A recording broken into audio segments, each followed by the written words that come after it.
Bienvenue dans cette nouvelle vidéo et bienvenue sur Life Science.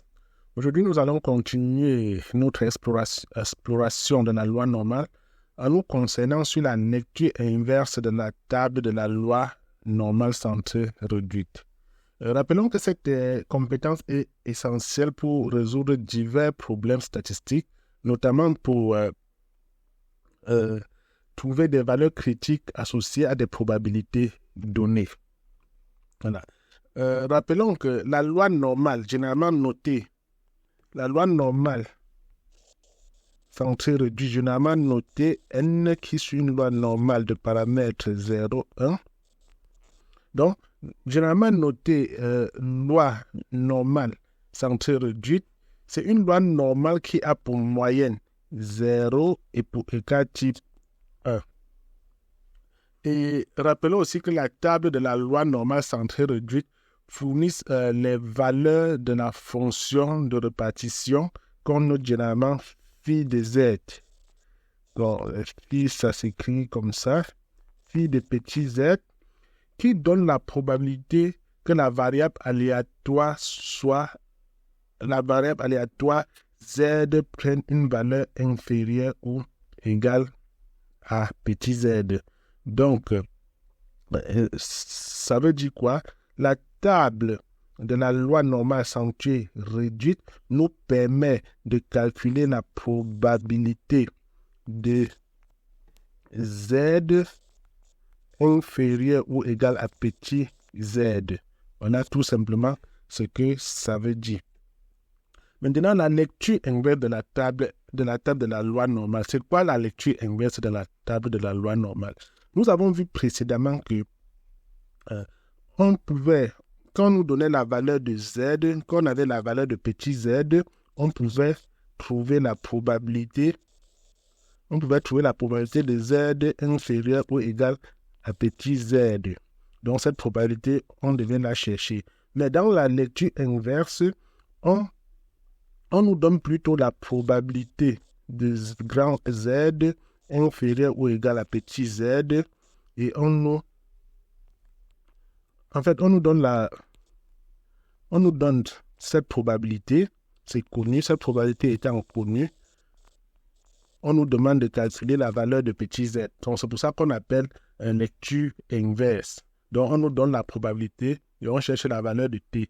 Avant, on nous donnait la valeur de t, on nous demandait de calculer la probabilité. Donc on va faire l'inverse de ce qu'on faisait précédemment.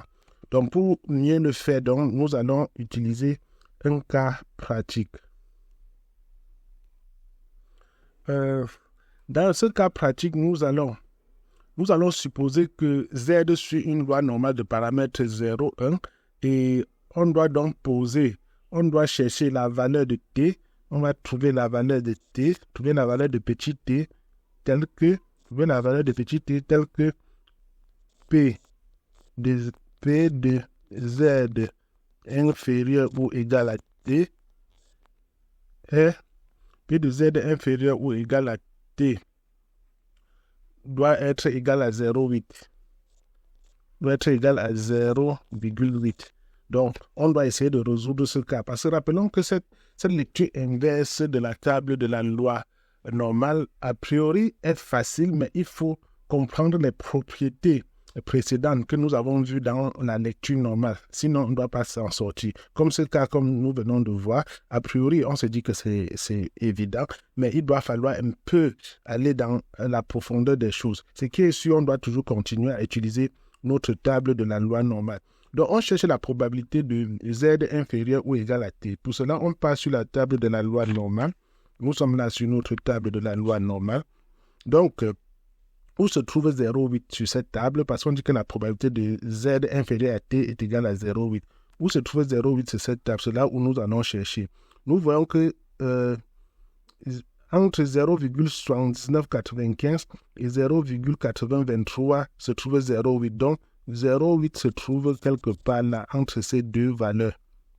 0,8 se trouve entre ces deux valeurs.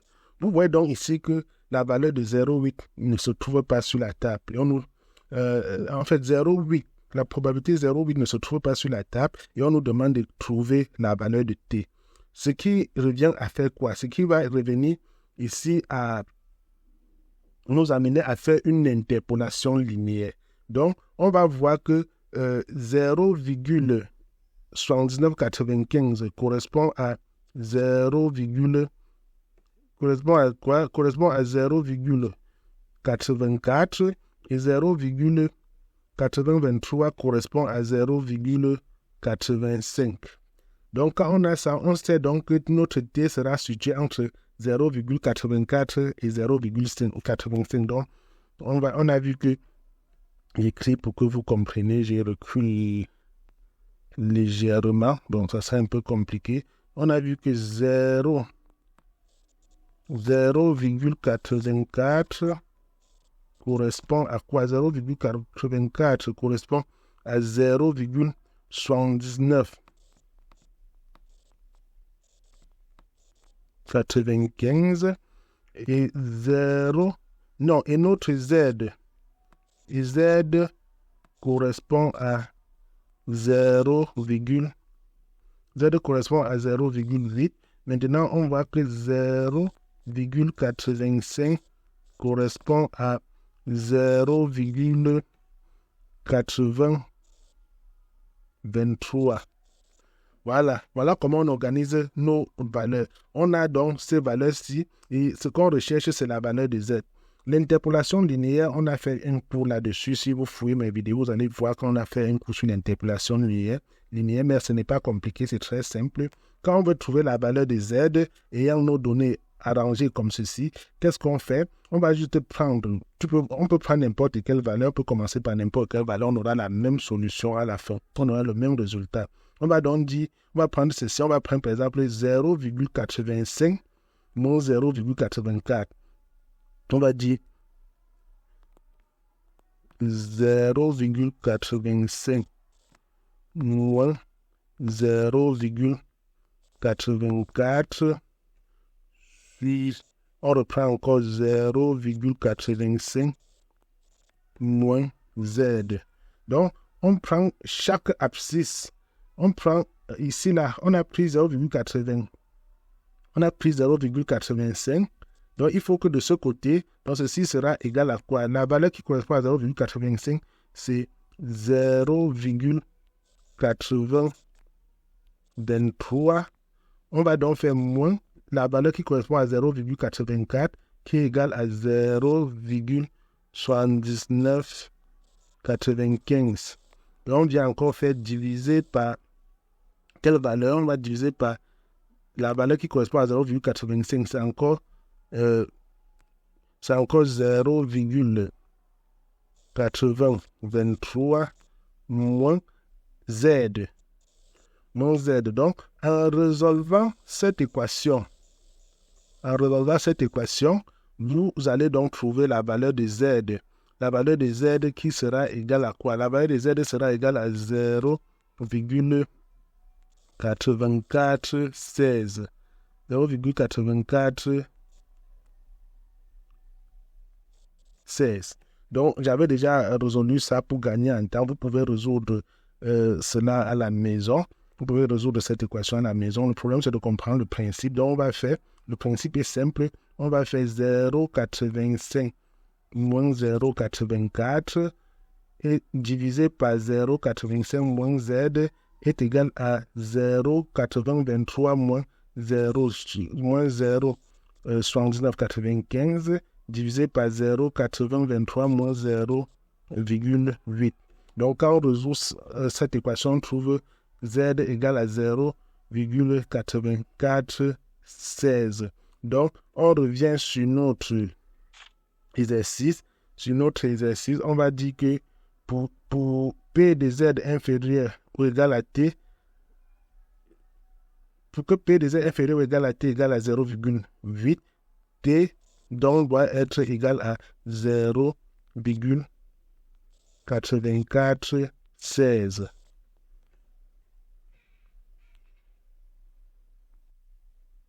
Rapidement, alors on va étudier un autre cas. On va prendre un autre cas. On va supposer que on va calculer la valeur de P de T.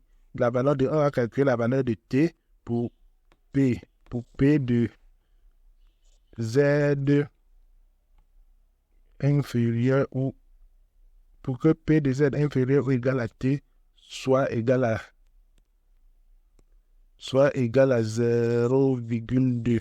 Donc, calculer la valeur de T pour que P de Z inférieur ou égal à T soit égal à 0,02. Si nous revenons sur notre table, voilà, si nous revenons sur notre table, alors, on doit se rendre compte que la plus petite valeur de la probabilité, la plus petite valeur de Z sur la table normale centrée réduite, c'est 0,5. Donc, à partir de 0,5, les valeurs vont croissantes jusqu'à 1. Mais ici, dans notre exercice, on nous dit que la valeur de Z est égale à 0,2. Donc, on a une valeur inférieure à 0,5. Comment est-ce qu'on doit alors procéder pour cela? On a une valeur inférieure ou égale à 0,5. On a une valeur de la probabilité inférieure ou égale à 0,5. Quand on est devant une situation comme ceci, on doit toujours se rappeler d'une des propriétés qu'on a vues. On a vu que la surface totale de la courbe en dessous, je vais tracer ça pour que nous voyons bien. On a vu que la surface totale, si je trace ma courbe là comme ça, screen de ma courbe, on a vu que la surface totale en dessous de cette courbe était égale à 1. Donc cette surface était égale à 1. Maintenant, si on a une valeur d'une surface donnée, c'est-à-dire on a peut-être notre T là, on nous dit de calculer, parce qu'on ne connaît pas exactement où se trouvait T. Tout ce qu'on sait, c'est que la valeur de la probabilité pour que T soit inférieur à Z, c'est 0,2. Mais on ne sait pas si T est à gauche ou à droite de la moyenne. Mais je mets T n'importe où là. Mon problème, c'est d'expliquer pour que vous compreniez. On sait que si la totale surface de cette courbe, c'est 0,1, la surface d'une partie de cette courbe sera égale à quoi? Sera égale à 1 moins cette partie de la surface. Ça veut dire quoi? Je reviens ici. Ça veut dire que la probabilité de Z supérieur ou égal à T sera égale à quoi? À 1 moins P de Z, 1 moins P de Z inférieur ou égal à T. Ça veut dire quoi? Ça veut dire que ceci est égal à 1 moins 0,2. Ça veut dire que P de Z supérieur ou égal à T est égal à 0,8.